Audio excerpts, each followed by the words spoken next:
Originaire de l'Inde, le Moringa oleifera est désigné comme l'arbre miracle.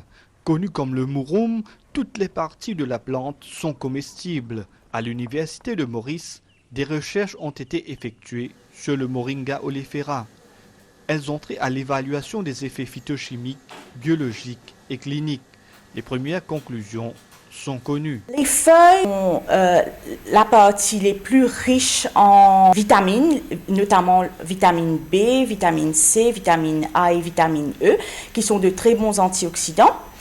En acides gras, comme l'oméga 3, les acides aminés, les minéraux, comme le potassium, le magnésium, le fer, et aussi le sélénium. 100 grammes de feuilles nous donnent 2 fois plus de protéines et de calcium qu'une tasse de lait, 2 fois plus de vitamine C qu'une orange et autant de potassium qu'une banane par exemple. De nos jours, le moringa est très présent dans la cosmétologie et la pharmacologie. Les graines et les fleurs ont aussi plusieurs bienfaits. Les graines, très souvent, on fait aussi un bouillon ou une soupe si vous voulez, car ça aide à diminuer les douleurs d'articulation d'origine rhumatismale. Certaines personnes en Inde aussi consomment les fleurs. Ça a un effet aphrodisiaque. Maintenant, pour la jante féminine, ça a un effet contre les pertes blanches.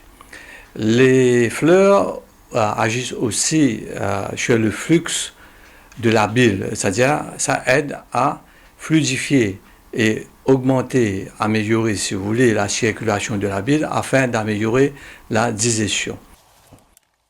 Tôt le matin, des hommes s'affairent à la cueillette des feuilles dans des cultures certifiées bio par Écossaire en France. Puis, place au tri où seules les feuilles vertes sont choisies.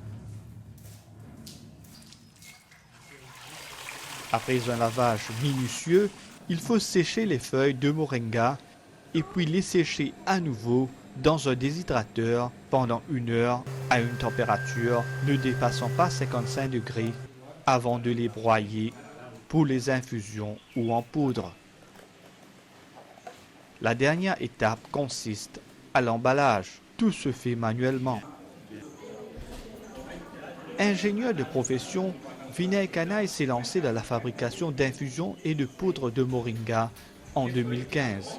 Son entreprise obtient plusieurs reconnaissances, tant sur le plan local qu'en Europe.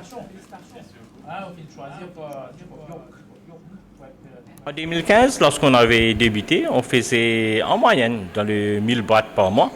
Et là, à partir de cette année, on vend pratiquement 3500, 4000 boîtes par mois. Sinon, on vend aussi directement avec des clients en France, à La Réunion, en France, même à La Réunion, l'Angleterre, l'Australie, Canada. Ces 5 pays restent quand même nos gros clients. Le moringa est un arbre qui renferme dans ses gènes de nombreuses vertus pour le corps humain. Cultivé ou à l'état sauvage, il fait aussi partie de la tradition culinaire de l'île Maurice. Yassine Mohabet, Africa News, Port-Louis.